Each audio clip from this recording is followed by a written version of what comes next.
மற்றும் ஒரு அண்மை செய்தி, கள்ளக்குறிச்சி அரசு மருத்துவமனையில் சிகிச்சை பெற்று வருபவர்களுக்கு பாமக தலைவர் அன்புமணி ராமதாஸ் தற்பொழுது ஆறுதல் கூறி வருகிறார். அதன் காட்சிகளை நாம் அண்மை செய்தியாக பார்த்துக் கொண்டிருக்கிறோம்.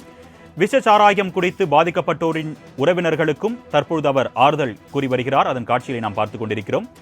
கள்ளக்குறிச்சி அரசு மருத்துவமனையில் விஷச்சாராயம் குடித்து பாதிக்கப்பட்டவர்கள் சிகிச்சை பெற்று வரும் நிலையில் அவர்களுக்கு பாமக தலைவர் அன்புமணி ராமதாஸ் நேரில் சென்று தற்பொழுது ஆறுதல் கூறி வருகிறார். அதன் காட்சிகளை நாம் அண்மை செய்தியாக பார்த்துக் கொண்டிருக்கிறோம். இது குறித்த கூடுதல் விவரங்களை செய்தியாளர் சுதன் வழங்க நாம் கேட்கலாம். வணக்கம் சுதன், கூடுதல் விவரங்கள். வணக்கம் அருணேஷ். கள்ளக்குறிச்சி மாவட்டம் கருணாபுரம் பகுதியில் கள்ளச்சாராயம் குடித்து தற்போது 100க்கும் மேற்பட்டோர் மருத்துவமனைகளில் சிகிச்சை பெற்று வருகின்றனர். அது மட்டுமில்லாமல் சிகிச்சை பலனின்றி 50க்கும் மேற்பட்டோர் உயிரிழந்திருக்கின்றனர். தொடர்ச்சியாக இந்த உயிர்பலி எண்ணிக்கை தொடர்ந்து அதிகரித்து வரக்கூடிய சூழ்நிலையில் கள்ளக்குறிச்சி மாவட்டம் முழுவதும் சோகத்தில் மூழ்கி இருக்கிறது. இந்த நிலையில் நேற்று காலை முதலே கள்ளக்குறிச்சி மாவட்டத்திற்கு பல்வேறு அரசியல் கட்சி தலைவர்கள் படையெடுத்த வண்ணம் இருக்கிறார்கள். நேற்றைய தினம் அதிமுக, மார்க்சிஸ்ட் கம்யூனிஸ்ட் கட்சி, தேமுதிக, விடுதலை சிறுத்தைகள் கட்சி, தமிழ் மாநில காங்கிரஸ் கட்சி, தமிழக வெற்றி கழகம் மற்றும் மதிமுக உள்ளிட்ட பல்வேறு அரசியல் கட்சியினர்கள் தொடர்ந்து இங்கு வருகை தந்து பாதிக்கப்பட்ட மக்களை நேரில் சந்தித்து ஆறுதல் கூறி வருகிறார்கள். அதே போல கள்ளக்குறிச்சி அரசு மருத்துவமனையில் பாதிப்புக்குள்ளாகி சிகிச்சை பெற்று வரக்கூடிய நபர்களையும் நேரில் சந்தித்து ஆறுதல் தெரிவித்து அவர்களுடைய உடல் நலன் குறித்து விசாரித்து வருகின்றனர். தற்போது பாமக தலைவர் அன்புமணி ராமதாஸ் தற்போது கள்ளக்குறிச்சி அரசு மருத்துவமனைக்கு வருகை தந்து இங்கு சிகிச்சை பெற்று வரக்கூடிய நபர்களை நேரில் சந்தித்து ஆறுதல் கூறி வருகிறார். அந்த நேரலை காட்சிகளை தான் தற்போது நாம் பார்த்துக் கொண்டிருக்கிறோம். நேற்று முன்தினம் இந்த கள்ளக்குறிச்சி விவகாரத்தில் பலி எண்ணிக்கை அதிகரிக்க துவங்கிய போதே இதற்கு கண்டனம் தெரிவித்து பாமக தலைவர் அன்புமணி ராமதாஸ் தனது எக்ஸ் பக்கத்தில் அறிக்கையை வெளியிட்டிருந்தார். அதில் இந்த சம்பவத்திற்கு கடும் கண்டனத்தை பதிவு செய்திருந்த அவர் இந்த கள்ளச்சாராயத்தை கட்டுப்படுத்துவதில் தமிழக அரசும் காவல்துறையும் முற்றிலுமாக தோல்வியடைந்து விட்டது என்பதையே இந்த நிகழ்வு காட்டுகிறது என அவர் சுட்டிக்காட்டினார்.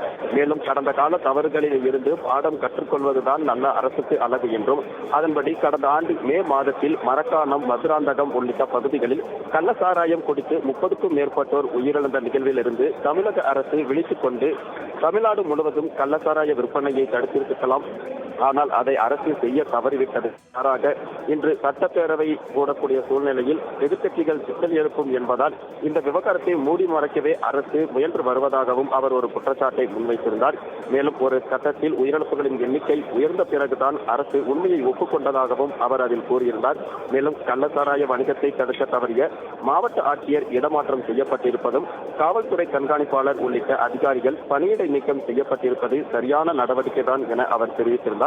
அதே போல இது போதுமான நடவடிக்கை இல்லை எனவும் கள்ளக்குறிச்சி மாவட்ட கள்ளச்சாராய உயிரிழப்புகளுக்கு முக்கிய காரணமாக இங்கு இருக்கக்கூடிய கள்ளச்சாராய வியாபாரிகளுக்கு திமுகவினர் கொடுத்த ஆதரவுதான் காரணம் எனவும் அவர் ஒரு குற்றச்சாட்டை வைத்திருந்தார். அதே போல கல்வராயன் மலைப்பகுதியில் 24 மணி நேரமும் தங்கு தடையின்றி கள்ளச்சாராயங்கள் காட்டி அங்கிருந்து மாவட்டத்தின் அனைத்து பகுதிகளுக்கும் விற்கப்படுவதாகவும் அதில் குற்றச்சாட்டு வைத்திருந்தார்.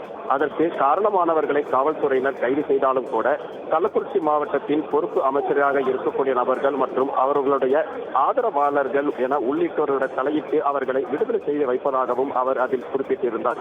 இதற்கு மறுப்பு தெரிவிக்கும் வகையில் காவல்துறை அதிகாரிகள் பணியிட மாற்றம் செய்யப்படுவதாகவும் அதில் தெரிவித்திருந்தார். கடந்த கால கள்ளச்சாராய விற்பனைக்கு துணை போக மறுத்த காவல்துறை அதிகாரிகள் உள்ளிட்டோர் தற்போது மாற்றம் செய்யப்பட்டிருப்பதாகவும் அதனால் கள்ளச்சாராய வியாபாரிகளுக்கு எதிராக காவல்துறையினரால் சுதந்திரமாக நடவடிக்கை எடுக்க முடியவில்லை எனவும் இந்த விஷயத்திற்கு அரசுதான் முழுக்க காரணம் எனவும் அரசின் துணையோடு தான் இந்த நிகழ்வுகள் நடைபெற்றது எனவும் அவர் பல்வேறு குற்றச்சாட்டுகளை முன்வைத்திருந்தார். இந்த நிலையில்தான் தற்போது நேரில் பாதிக்கப்பட்ட நபர்களை சந்தித்து அவர் ஆறுதல் கூறி வருகிறார். தற்சமயம் அவர் கள்ளக்குறிச்சி அரசு மருத்துவக் கல்லூரியில் சிகிச்சை பெற்று வரக்கூடிய நபர்களை நேரில் சந்தித்து அவர்களுடைய உடல்நலம் விசாரித்து அவர்களுக்கு ஆறுதல் கூறி வருகிறார். இதன் பின்னர் இங்கிருந்து இந்த நிகழ்வு நிகழ்ந்த கருணாபுரம் பகுதிக்கு அவர் சென்று அங்கு உயிரிழப்புகளால் பாதிக்கப்பட்ட குடும்பத்தினரையும் நேரில் சந்தித்து ஆறுதல் தெரிவிக்க இருக்கிறார். அருணேஷ், விரிவான தகவல்களுக்கு நன்றி சுதன்.